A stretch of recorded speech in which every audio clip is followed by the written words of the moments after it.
Hello my dear students, I welcome you all to the YouTube channel Warrior Zone। आपको मैंने पहले भी NDA के मैथ्स के 3 या 4 लेक्चर्स प्रोवाइड किए हैं। उसके अंदर हम लोगों ने जस्ट ये सीखा कि आपको मैट्रिसेस को कैसे आपने अटेम्प्ट करना है, क्या मैट्रिसेस की टाइप बनती हैं, ये चीज़ें आपको मैंने सारी समझाई थी। अब बच्चे हम लोगों ने जो लास्ट लेक्चर लगाया था, उस लेक्चर में आपको मैंने जस्ट ये बताया था कि आपको मैट्रिक्स की मल्टीप्लिकेशन कैसे परफॉर्म करनी है। अब मैट्रिक्स मल्टीप्लिकेशन हमारा कंप्लीट हो गया है ना। उसके बेस पे आपको मैंने 2 या 3 क्वेश्चंस किए करवाए थे, वो भी आपके पास समझ आ गए होंगे। तो इसके बाद आज मैं पहले 10 या 15 मिनट जो है वो आपके पास इस लेक्चर को, इस मेथड्स को कंटिन्यू करूंगा, थोड़े क्वेश्चंस डिस्कस करूंगा। उसके बाद आज हम लोग transpose of a matric, symmetric matrix, skew symmetric matrix, कुछ टाइप्स जो है अलग अलग मैट्रिसेस के टाइप और मैट्रिसेस को कैसे आप सोल्व कर सकते हो उसकी बात करेंगे। This is the last lecture for matrices. और अगले लेक्चर के अंदर, नेक्स्ट लेक्चर में मैं डिटर्मिनेंट स्टार्ट करूंगा, क्योंकि कंबाइंड नेम क्या बन जाता है, मैट्रिसेस एंड डिटर्मिनेंट, है ना। तो आज हम लोग करते हैं जी आपके पास मैट्रिसेस में क्या टाइप ऑफ क्वेश्चंस जो है एनडीए के अंदर आ सकते हैं। फर्स्ट ऑफ ऑल गाइस, आपको मैंने पहले भी बताया था कि अगर आप लोगों को वीडियोस पसंद आ रही हैं और आप लोगों को अपडेटेड इंफॉर्मेशन डेली बेसिस पे मिल रही है, तो आप लोगों ने क्या करना है, चैनल को सब्सक्राइब भी करना है और जो भी वीडियोस आती हैं आपने उसको लाइक भी करना है। चलिए करते हैं स्टार्ट आज का लेक्चर। देखिए फर्स्ट क्वेश्चन मेरे पास दे रखा है 1x1 102 021 210 और ये 111 दे रखा है। इस तरीके से कहता है ये ना हमारा 0 के इक्वल है, ये जो है हमारा ये राइट हैंड साइड 0 के इक्वल है। कहता आप लोगों को क्या निकालना है, x निकालना है कि x की वैल्यू क्या बन जाती है। अब कैसे निकालेंगे आप x को वो देखिए, कैसे निकालेंगे आप x को वो देखिए। क्या करेंगे, क्या आप लोग x को निकालने के लिए एक सिंपल सा स्टेप लगाना है बच्चे। पहले तो मुझे पता है कि इक्वलिटी है, इक्वलिटी का मतलब ये मैट्रिसेस इक्वल आने वाली है। अब अगर आप लोगों को कुछ भी समझ नहीं आ रहा तो मैं पहले क्या करता हूँ, इनको देखता हूँ ऑर्डर क्या है। इसका ऑर्डर है 3x1, 3 रोज हैं, 1 कॉलम है। इसका ऑर्डर है 1x1, आपके पास 3x1, इसका ऑर्डर भी क्या है 3x1, 3 रोज हैं और 1 कॉलम है। अब यहाँ पे ये दोनों मैट्रिसेस तो अभी मल्टीप्लाई नहीं हो पाएंगे। क्यों नहीं हो पाएंगे, रीजन मैं बता देता हूँ। देखिए इस मैट्रिसेस का जो ऑर्डर है वो 3x3 है, 3x3 है, गलत लिख दिया मैंने। अब देखिए अब हो सकती है मल्टीप्लाई। ये देखिए ये 3x3 मैट्रिसेस है और ये 3x1 मैट्रिसेस है। तो आप देखिए इसके कॉलम इसकी रोज के इक्वल है, और अगर इसके कॉलम इसकी रोज के इक्वल है, that means you can multiply this 2 matrices. तो आप लोग क्या करेंगे, पहले इन दोनों मैट्रिसेस को मल्टीप्लाई कीजिए और यहाँ पे लिख दीजिए एक बारी 1x1, इस तरीके से लिख दो और यहाँ मल्टीप्लाई कर दो। अब क्या करेंगे, इस कॉलम को उठाएंगे, इस रो को उठाएंगे, इस कॉलम से मल्टीप्लाई, इस रो को उठाएंगे, इस कॉलम से मल्टीप्लाई, इस रो को उठाएंगे, इस कॉलम से मल्टीप्लाई, है ना। तो क्या करेंगे, 1 × 1 1 प्लस 0 प्लस 2 1 प्लस 2 कितना आ जाएगा 3, ये आ जाएगा हमारा 3। उसके बाद 0 प्लस 2 प्लस 1, 0 प्लस 2 प्लस 1 कितना आ जाएगा 3, ये आ जाएगा। उसके बाद 2 प्लस 1 प्लस 0 ये आ जाएगा हमारा 3, ये बन गया हमारा। मैंने यही सिखाया था ना, क्या सिखाया था आपको कि एक रो उठाइए, उसको कॉलम से मल्टीप्लाई करिए, ये आ जाएगा। ऐड करते जाना है, 1 × 1 प्लस 0 × 1 प्लस 2 × 1, इस तरीके से आपने ऐड करते जाना है। वैसे ही यहाँ पे करेंगे 0 प्लस 2 प्लस 1 तो ये आ जाएगा 3। वैसे ही आप लोग यहाँ करेंगे 2 प्लस 1 प्लस 0 तो ये आ जाएगा 3। बच्चे आगे क्या करना है आप लोगों ने, इज इक्वल टू क्या है 0, अभी भी 0 के इक्वल है। बस अब एक छोटा सा स्टेप है, ये रो है, ये कॉलम है, इनको कर दो मल्टीप्लाई। तो आप बोलेंगे जी 1 × 3 क्या आ जाएगा 3, प्लस x × 3 क्या आ जाएगा 3x, प्लस 1 × 3 क्या आ जाएगा 3। तो ये देखिए ये किसके इक्वल है 0 के। अब बच्चे एक ही रो है और वो 0 के इक्वल है, दैट मीन्स 2 मैट्रिसेस हमारे पास इक्वलिटी में आ गई हैं। क्यों आ गई हैं, इक्वलिटी में क्यों आ गई हैं, क्योंकि देखिए इस मैट्रिसेस के अंदर भी एक ही एलिमेंट है और इस मैट्रिसेस के अंदर भी एक ही एलिमेंट है। और अगर इन मैट्रिसेस में एक ही एलिमेंट है तो आप लोग बोलेंगे 3x + 6 = 0, 3x = -6, x is equal to -2, तो आंसर कितना आ जाएगा, x इज इक्वल टू -2। सो हमने इसमें x का आंसर निकाला और x का आंसर कितना आया, -2 आया। This is the basic approach for solving the questions. ये आपको मैंने बेसिक अप्रोच बताई है और यही बेसिक अप्रोच जो है आपको आगे जाके बहुत ही काम आने वाली है। यही बेसिक अप्रोच जो है आपको आगे जाके बहुत ही काम आने वाली है। सो माय डियर स्टूडेंट्स, आप लोगों ने करना क्या है, इन क्वेश्चंस की प्रैक्टिस करते रहिए। कि प्रैक्टिसिंग द क्वेश्चंस कहाँ से करेंगे, प्रैक्टिसिंग कहाँ से आप लोग अपना बेसिक स्ट्रॉन्ग करेंगे। First of all follows the NCERTs, NDA के शॉर्टकट्स वगैरह मैं बताऊंगा। Follow the NCERTs only. NCERTs को अच्छे से रीड कीजिए, एनसीईआरटीज को पढ़िए कि एनसीईआरटी में क्या आ रहा है, कैसे आप अटेम्प्ट कर सकते हैं, वो सारी की सारी चीज़ें आपने एनसीईआरटी से पढ़नी है। बच्चे अगर आप लोग ये स्टेप समझ पा रहे हो, ये क्वेश्चन अगर आपको समझ आ रहा है, तो इसके बाद हम लोग डिस्कस करेंगे बच्चे next question, that is if a is equal to 0 0 0 4 then find a power 16। एक बार मैं आपको समझाता हूँ। देखिए a is equal to क्या है, 0 0 4 0 ये है। तो पहली बात तो आप निकालिए a स्क्वायर। अगर आप a स्क्वायर निकालेंगे तो क्या होगा, अगर आप a स्क्वायर निकालेंगे तो क्या होगा, 0 4 0 0, उसके बाद फिर मल्टीप्लाई कीजिए, क्या आ जाएगा, 0 0 4 0, ये आ जाएगा, ये a स्क्वायर आ जाएगा।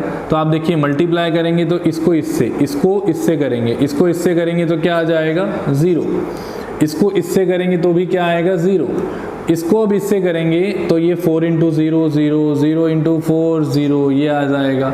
फिर आप इसको इससे करेंगे तो भी क्या आएगा, 0।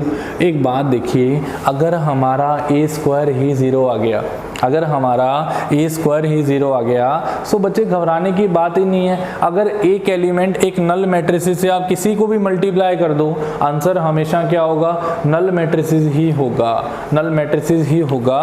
तो आपका आंसर आएगा कि a पावर 4 भी 0 आएगा, a पावर 8 भी 0 आएगा, a पावर 16 भी 0 आएगा। कल को आपको पूछा होता a पावर 1000 तो वो भी क्या आएगा, 0 आएगा। No matter whatever the values are given here, no matter whatever the values are given here, you just need to follow the steps। जो आपको मैं steps बता रहा हूँ वो आपने फॉलो करते जाना है, उसके हिसाब से बच्चे आपका आंसर निकलता जाएगा। कि प्रैक्टिसिंग द क्वेश्चंस, एक बार इसको आप नोट करिए। मैं आपको नेक्स्ट क्वेश्चन इसके बाद राइट करवाता हूँ, नेक्स्ट क्वेश्चन करवाता हूँ।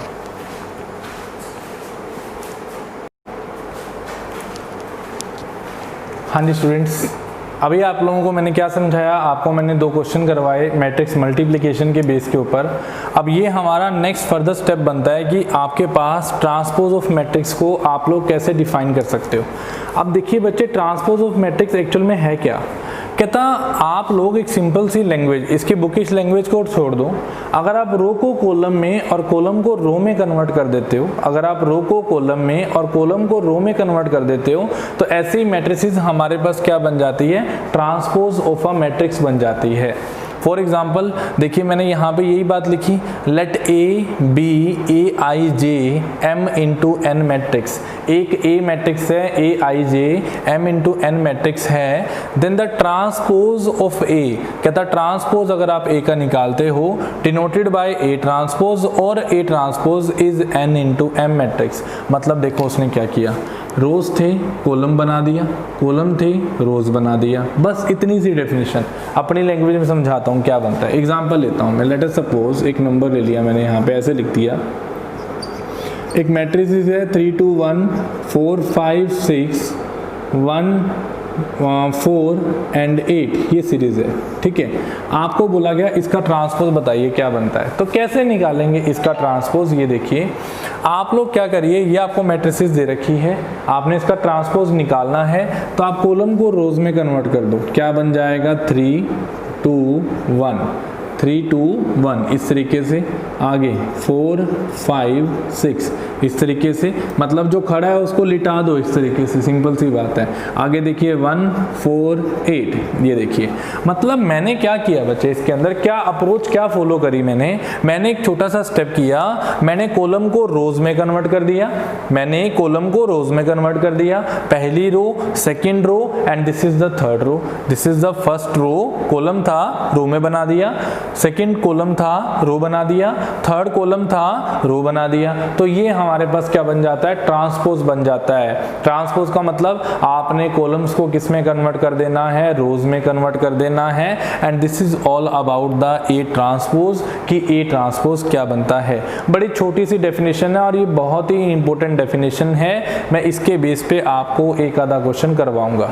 अब देखिए बच्चे, मैंने ना यहाँ पे कुछ ना कुछ प्रॉपर्टीज लिखी हुई हैं। इसकी प्रॉपर्टीज क्या है वो भी देखें जरा, आप देखिए फर्स्ट प्रॉपर्टी मैंने यहाँ लिखी है प्रॉपर्टीज ऑफ ट्रांसपोज में, for any matrix A transpose का ट्रांसपोज कर देते हो तो ए बन जाता है। कोई भी मैट्रिसेस ले लो, एग्जांपल ले 1 2 3 4 5 6, ये एक ए मैट्रिसेस थी।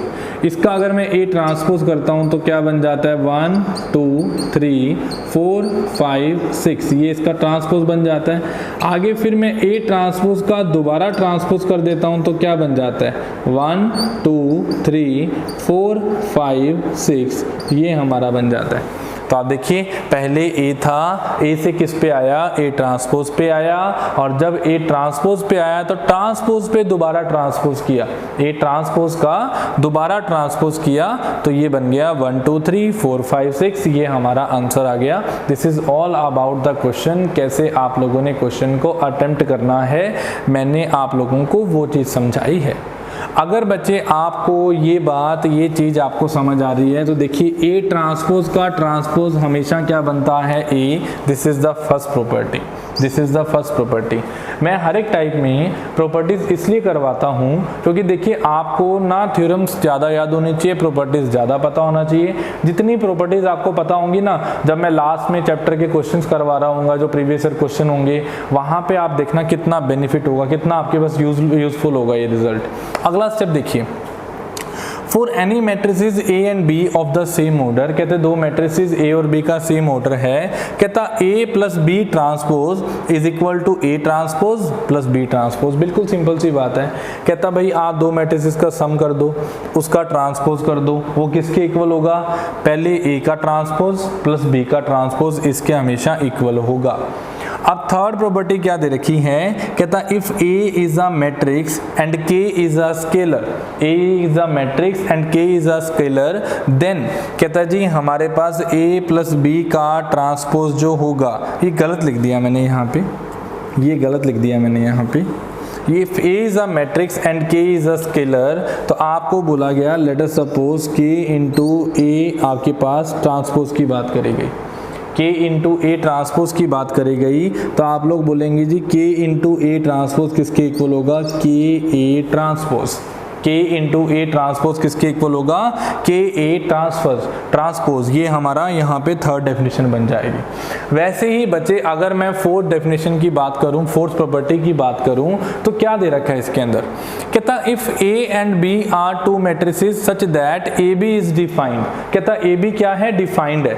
तो इसके अंदर क्या अलग क्या बन सकता है, कहता अगर आपका ए बी डिफाइंड है तो आपका ए बी का जो ट्रांसपोज होगा ना, वो क्या होगा, A transpose into B transpose. A transpose into B transpose is A B transpose. ये हमारे पास बनेगा, आपके पास बेसिक छोटा सा स्टेप बनेगा कि ए बी ट्रांसपोज की अगर बात आ जाए तो वो क्या होगा, ए ट्रांसपोज इंटू क्या होगा बच्चे, बी ट्रांसपोज। ये हमारी डेफिनेशन बनेगी। ये हमारे ट्रांसपोज के बारे में आपको जो मैंने बताना था वो बताया है। बच्चे अगर आप लोग ये सारी की सारी डेफिनेशन समझ पाए, सारा का सारा काम अगर आप समझ पाए, तो नेक्स्ट आपको मैं करवाता हूँ सिमेट्रिक मैट्रिक्स क्या बनती है और स्क्यू सिमेट्रिक मैट्रिक्स क्या बनती है। फिर आज के लेक्चर में आपको मैं डिफरेंट टाइप्स ऑफ क्वेश्चंस करवाऊंगा कि क्या क्वेश्चन हमारे बन सकते हैं। फटाफट आप इसको नोट कर लीजिए, मैं आपको आगे करवाता हूँ अभी।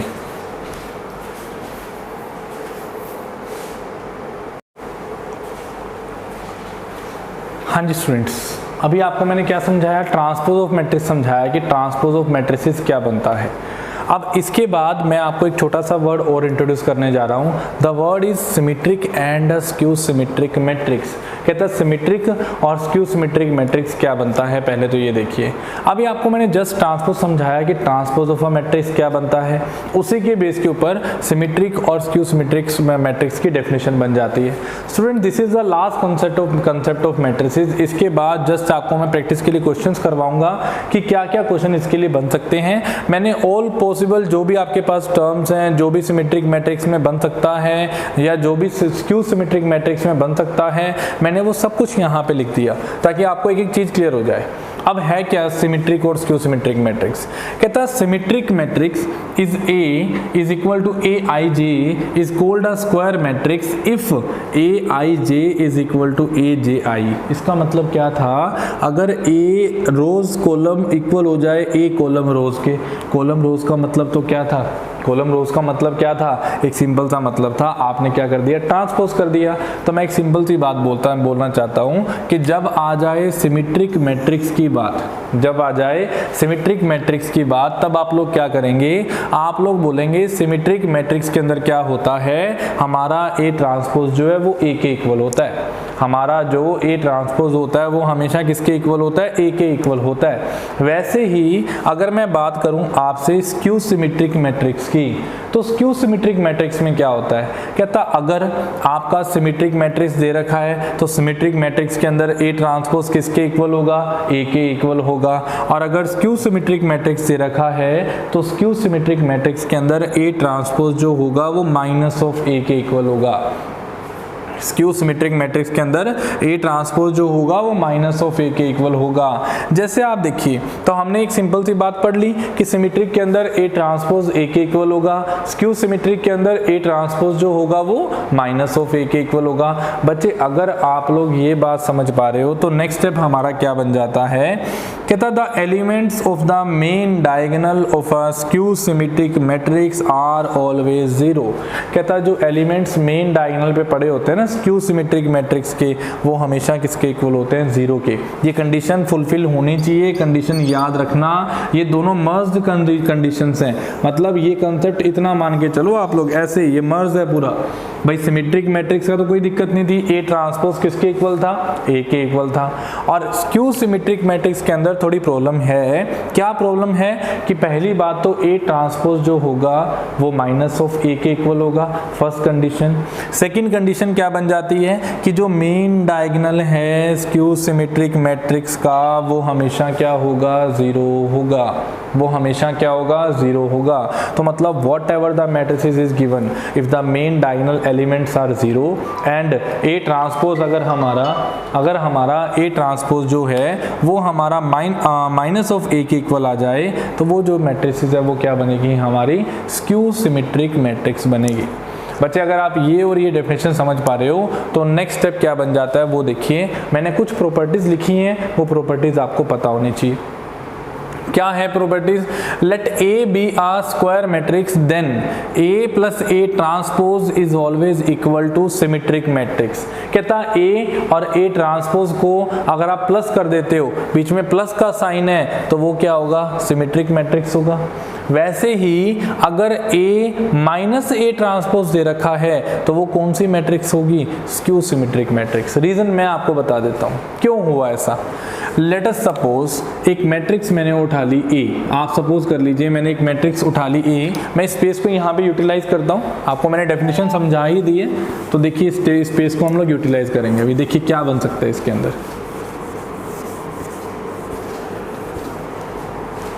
आपको दे रखा है let A be a square matrix then A plus A transpose is equal to symmetric matrix, ये दे रखा है ना आपको। तो आप देखिए आप क्या करेंगे, एक सिंपल सी बात ले ली मैंने, ए मैट्रिसेस ले ली मैंने, लेट अस सपोज 2 ले लिया, लेट अस सपोज मैंने 5 ले लिया, लेट अस सपोज मैंने 6 ले लिया, लेट अस सपोज मैंने 4 ले लिया, ये ले लिया मैंने।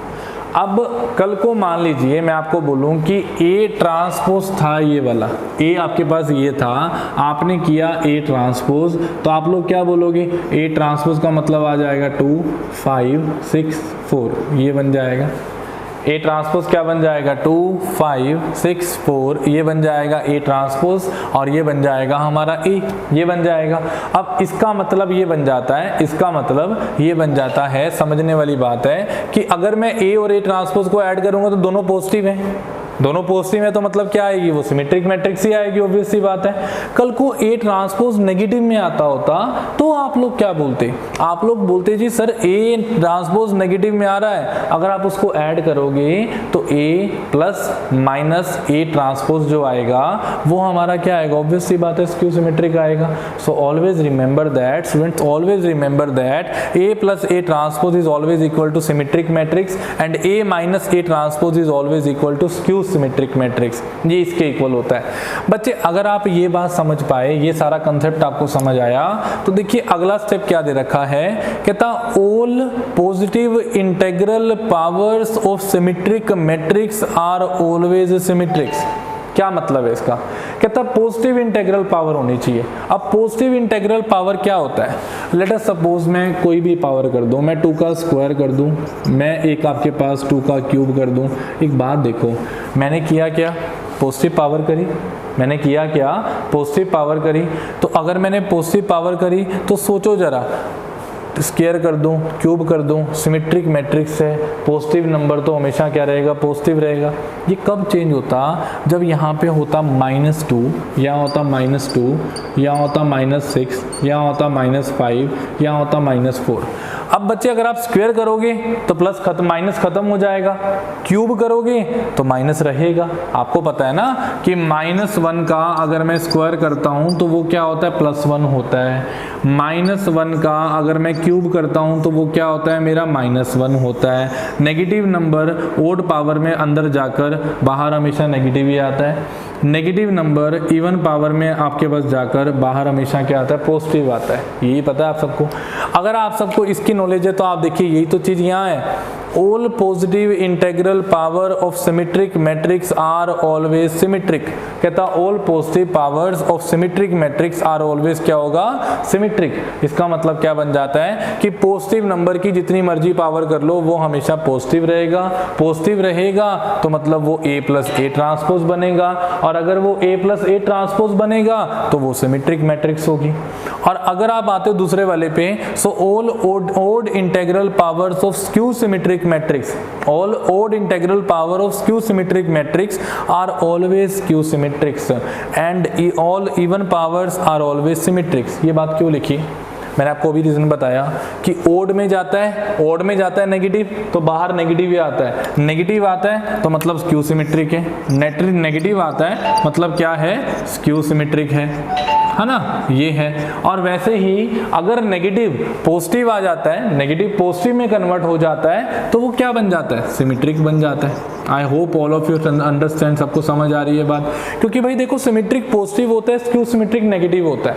तो अगर आप किसी नेगेटिव नंबर की ओड पावर करोगे तो ऑब्वियसली बात है वो नेट नेगेटिव आएगा, और अगर भाई वो नेगेटिव आएगा इसका मतलब वो क्या बन जाएगा, हमारे पास स्क्यू सिमेट्रिक मैट्रिक्स बन जाएगा। और वैसे ही अगर आप किसी नेगेटिव नंबर की इवन पावर करोगे तो वो क्या होगा, हमेशा सिमेट्रिक होगा। वो क्या बनेगी, हमारी हमेशा सिमेट्रिक मैट्रिक्स बनेगी। That's all about the symmetric and skew symmetric matric today. ठीक है, अभी हम लोग क्या करेंगे, इसके बाद हम लोगों ने क्या करना है, प्रीवियस ईयर क्वेश्चंस को डिस्कस करना है, प्लस अभी आपको मैं थोड़े आपके प्रैक्टिस के लिए क्वेश्चंस करवाऊंगा, असाइनमेंट्स दूंगा आपको। अभी मैं असाइनमेंट्स हम लोग अभी क्लास के अंदर सोल्व करेंगे। ठीक है जी, फटाफट इसको 2 मिनट लगा के नोट कर लो, मैं आपको आगे लेके चल रहा हूँ। चलिए,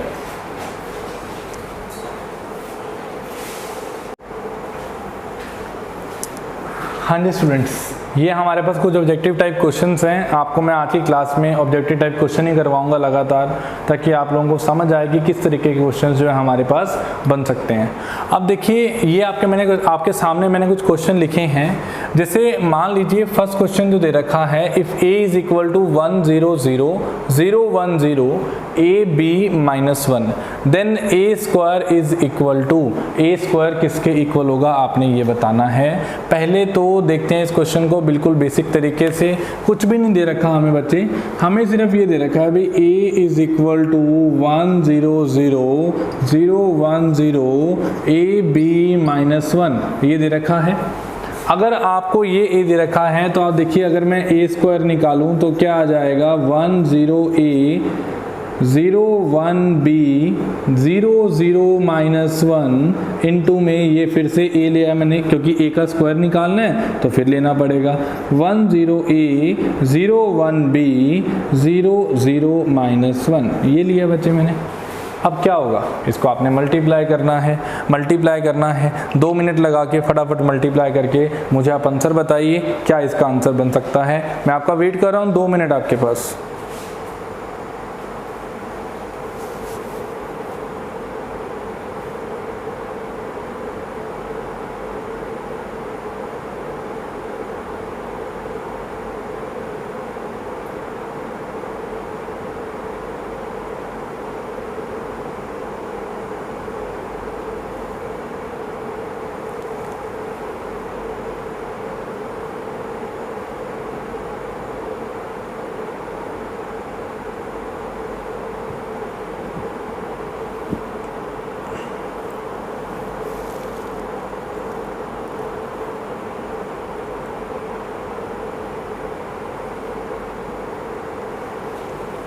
आई होप स्टूडेंट्स आप सबने इसका आंसर निकाल लिया होगा। बिल्कुल बेसिक सा क्वेश्चन था ये, सबका आंसर आ गया होगा। चलो देख लेते हैं। फिर भी क्या करना था, इसको इससे मल्टीप्लाई 1 आया 0 आया 0 आया 1 नहीं आएगा।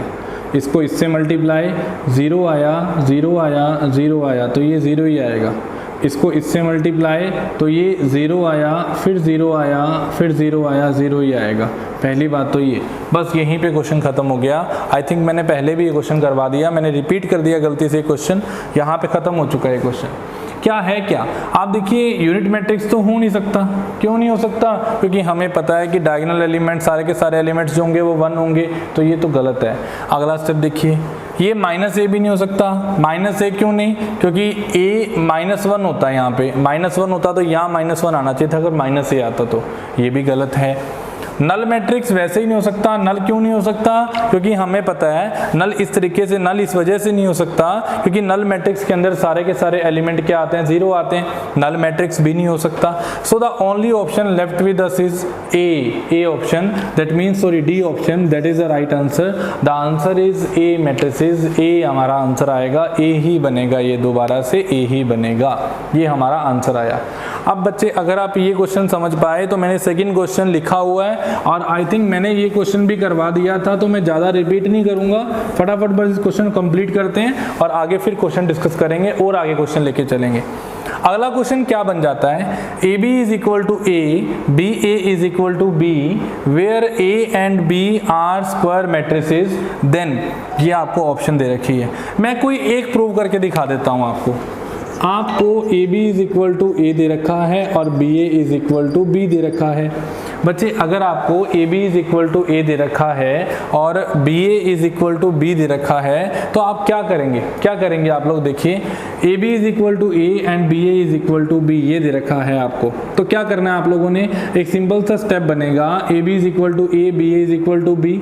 हम सपोज बी स्क्वायर निकालते हैं तो मैं बी स्क्वायर को क्या लिख सकता हूँ, b इंटू बी, बिल्कुल लिख सकता हूँ, B square is equal to B into B, बिल्कुल लिख सकता हूँ मैं यहाँ पे।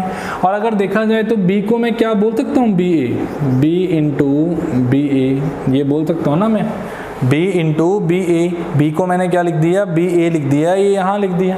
अब अगर यहाँ पे लिख दिया तो आप देखिए क्या मैं इसको ऐसे बोल सकता हूँ, क्योंकि मल्टीप्लिकेशन जो होती है वो एसोसिएटिव होती है और डिस्ट्रीब्यूटिव भी होती है, कॉम्यूटेटिव नहीं होती है। आपको मैंने ये बताया था। एसोसिएटिव में क्या बताया था भाई, ए इंटू बी इंटू सी जो होगा वो ए इंटू सी इंटू बी के इक्वल होता है, ये बताया था। तो आप देखिए अगर मैं यहाँ लेके चलूँ तो मैं सपोज ए को यहाँ ले आया, बी को यहाँ, इंटू में बी लिख दिया, क्या फ़र्क पड़ा मुझे, इस ए को उठा के इस बी से मल्टीप्लाई कर दिया, इंटू में बी लिख दिया। अब आप देखिए अगर आप समझ पा रहे हैं तो मुझे पता है कि ए बी जो है वो ए के इक्वल है, मुझे बी स्क्वायर को शो करना है बी के इक्वल। तो अगर मैं इसको ऐसे लिख दूँ, ऐसे लिख दूँ b इंटू ए बी, कोई फ़र्क तो नहीं पड़ेगा ना मुझे, क्योंकि एसोसिएटिव होती है। अब अगर ये आपको पता है तो यहाँ तो बी स्क्वायर ऐसे कैसे चल रहा है, आप देखिए b इंटू ए बी, मतलब ए बी किसके इक्वल था, ए के इक्वल था, ये आ गया।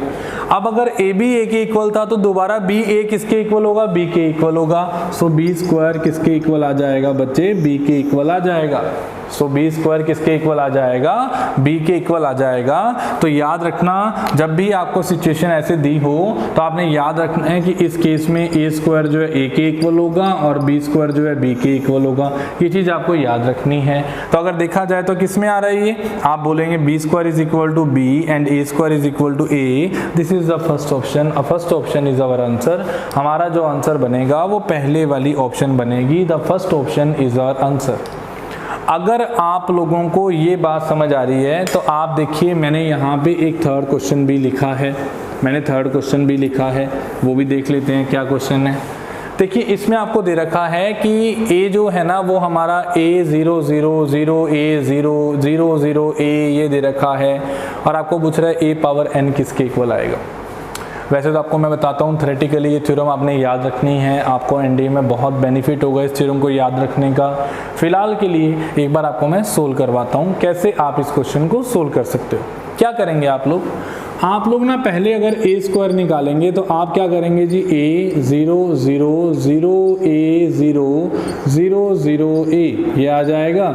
इसको मल्टीप्लाई करना है किससे, a 0 0 0 a 0 0 0 a ये आ जाएगा। इसको इससे मल्टीप्लाई करना है तो क्या करेंगे, इसको उठाएंगे इससे मल्टीप्लाई करेंगे, इसको उठाएंगे इससे मल्टीप्लाई। तो आप चेक करिए, इसको उठाएंगे इससे multiply a into A square plus में 0 a स्क्वायर। ये यहाँ मल्टीप्लाई करोगे तो 0 आएगा, ये यहाँ मल्टीप्लाई करोगे तो 0 आएगा, ये आ जाएगा।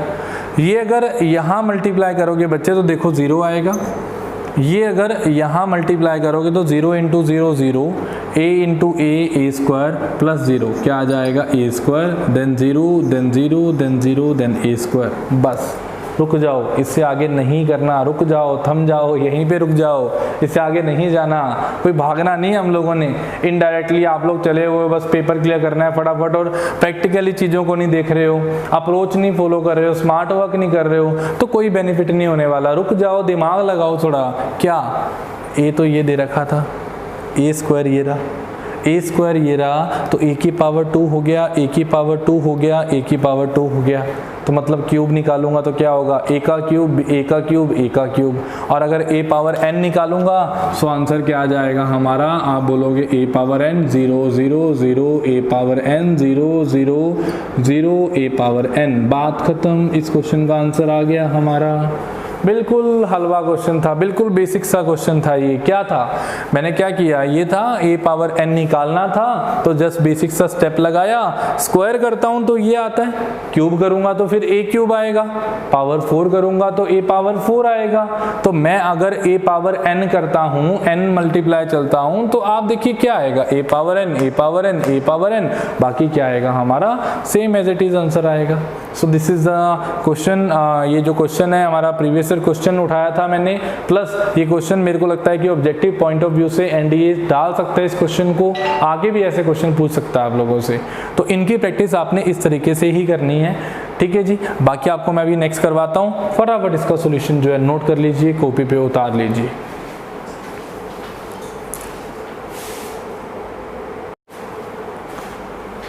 हाँ जी स्टूडेंट्स, फिर से आपके सामने मैं 3 क्वेश्चन लेके आया हूँ। फिर से आप ये 3 क्वेश्चन देखिए, तीनों के बेस पे क्या क्या मेथड्स बनते हैं, कैसे आप क्वेश्चंस को अटेम्प्ट कर सकते हो, वो सारी की सारी अप्रोचेस जो है हम अभी डिस्कस करेंगे।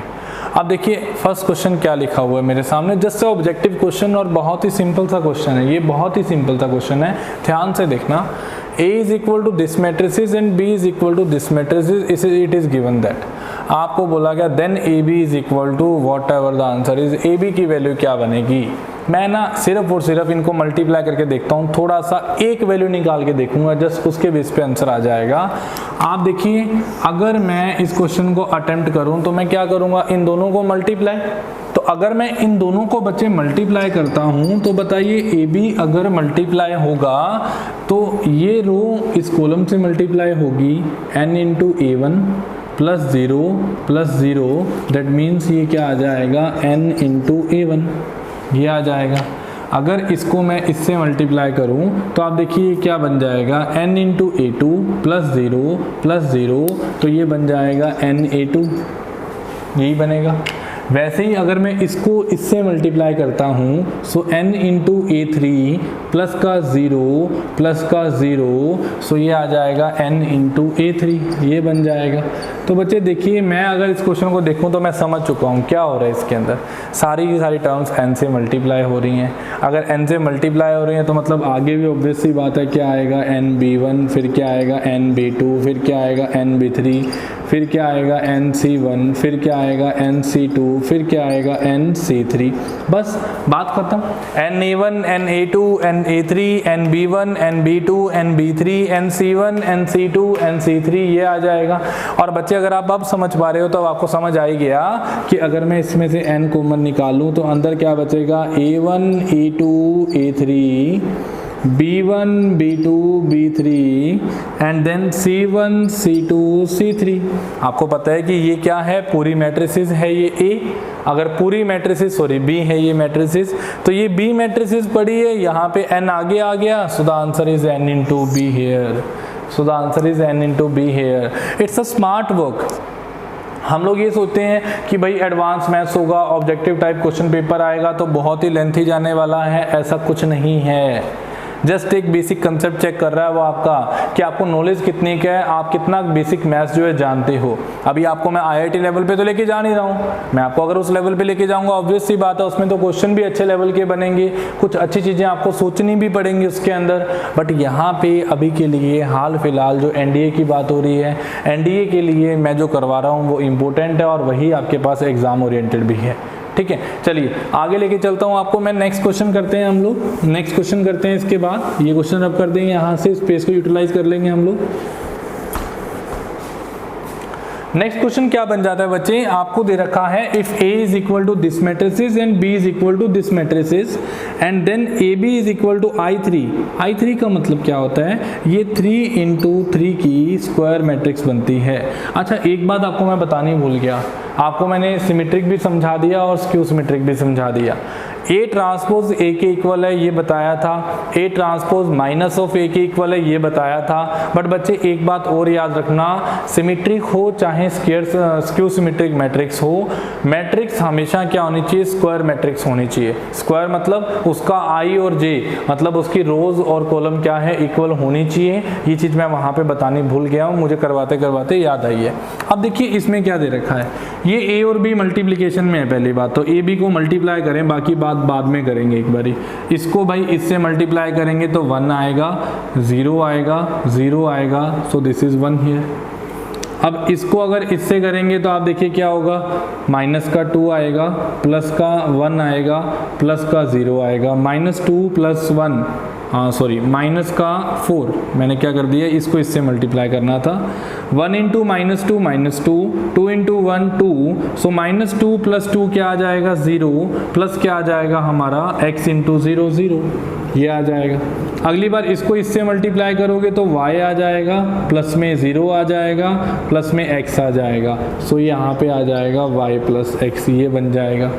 आगे अगर देखें तो आप देखिए मुझे इतना पता है कि इस केस में हमारा यहाँ से इस रो को उठाऊं तो ये 0 ये 0 ये 0, तो यहाँ तो 0 ही आएगा। इसको फिर इससे मल्टीप्लाई किया तो ये 0, फिर ये 1, फिर ये 0, तो ये आया 0 0 + 1 + 0 0 नहीं आएगा, यहाँ पे क्या आएगा 1 आएगा। आगे देखें तो देखिए ये आगे ले गया मैं, इसको मैं अगर सोल्व करूं इससे मल्टीप्लाई करूं तो ये आएगा हमारा 0 + 0 + 0, तो ये भी 0 आएगा, ये बन गया। अगला स्टेप देखिए बच्चे, अगर इसको सोल्व करोगे तो क्या बोलोगे, 0 + 0 + 0 0 ही आएगा। इसको इससे मल्टीप्लाई करोगे क्या बोलोगे, 0 0 0, ये भी 0 आ जाएगा।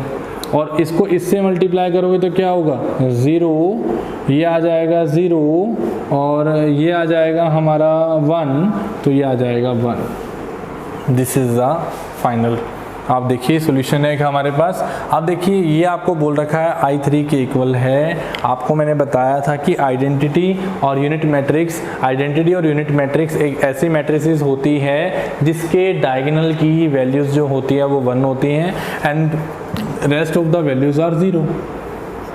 दैट मीन्स 1 1 1 I3 लिखा था तो 3 इंटू 3 की मैट्रिसेस बनाऊंगा, 3 रो बनाऊंगा और 3 कॉलम बनाऊंगा। डायगोनल एलिमेंट्स को 1 1 लिखूंगा, बाकियों को 0 लिखूंगा। यही डेफिनेशन देखो। अब आपको डेफिनेशन पता थी तो आप ये स्टेप लिख पाए ना। अगर डेफिनेशन ही नहीं पता होगी तो क्या लिख पाओगे? कुछ भी नहीं लिख पाओगे। तो डेफिनेशन पता होनी जरूरी है, ये मैंडेटरी है। अब देखिए आप 1 से 1 कंपेयर हुआ, 1 से 1 कंपेयर हुआ, 1 से 1 कंपेयर हुआ। That means x plus Y हमारा किसके इक्वल आ गया? 0 के। x प्लस वाई किसके इक्वल आ गया? 0 के। So the answer is A option. So the answer is A option here. Answer क्या आया हमारा? x plus Y is equal to 0। ये प्रैक्टिस है जितनी आप कर सकते हो। देखिए अगर आपको प्रैक्टिस अच्छी खासी है ना तो मुझे नहीं लगता कि इस क्वेश्चन को अटेम्प्ट करने में हमें ज़्यादा टाइम लगने वाला है। हार्डली आप लोग 2 या 3 सेकंड के अंदर, मैक्सिमम 5 से 10 सेकंड के अंदर आप इसका आंसर निकाल सकते हो। अब देखिए बच्चे, अगर आपको ये स्टेप समझ आ गया, ये का क्वेश्चन कंप्लीट समझ आ गया आपको, तो मैं एक जो थर्ड क्वेश्चन लिखा है वहाँ पे वो भी करवा देता हूँ कि थर्ड क्वेश्चन क्या बनता है, वो भी देख लेते हैं। थर्ड क्वेश्चन देखिए बच्चे क्या दे रखा है आपको। ये गिवन दिया गया कि if a is equal to 5xy0 and a is equal to a transpose, ये दे रखा है। देन आपको बोला गया इन चारों में से कौन सी ऑप्शन जो है, कौन सी ऑप्शन हमारी आंसर बनेगी। तो क्या करना है आप लोगों ने, आप देखिए मुझे पता है कि a जो है हमारा 5xy0 ये आ जाएगा is equal to A transpose. A transpose के इक्वल है तो आप रोज को कॉलम, कॉलम को रोज बना दीजिए। तो 5yx और 0 ये बन गया। देखो क्या किया, क्या बिल्कुल बेसिक सा स्टेप लगाया भाई। a is equal to A transpose given है। अगर ये गिवन है तो रोज को कॉलम बना दो, कॉलम को रोज बना दो, बात खत्म है ना। तो देखो जो खड़ा है उसको लिटा दो और जो लेटा हुआ उसको खड़ा कर दो, उठा दो। सोए हुए पर्सन को उठा दो, जो काम हम लोग कर रहे हैं, जो काम हम लोग कर रहे हैं। अब देखिए क्या हुआ, यहाँ पे 5x आया, y0 आया। अब इन दोनों को इक्वेट करेंगे तो देखो 5 से 5 इक्वेट हो गया, 0 से 0 इक्वेट हो गया। सो अगर ये इक्वेट लगाएं तो ये देखो x is equal to y आ रहा है और इसमें भी क्या आ रहा है, y is equal to x आ रहा है। तो हमें समझ आ गया कि x is equal to y आएगा यहाँ पे। So the option is C. Option C is your final answer. Option C is your final answer. Answer आ जाएगा x is equal to y here. That is your final answer here. Students if you get this answer, हम लोग एक question और करते हैं। एक basic सा क्वेश्चन आपको मैं करवाने जा रहा हूँ, एक बेसिक सा क्वेश्चन आपको मैं करवाने जा रहा हूँ।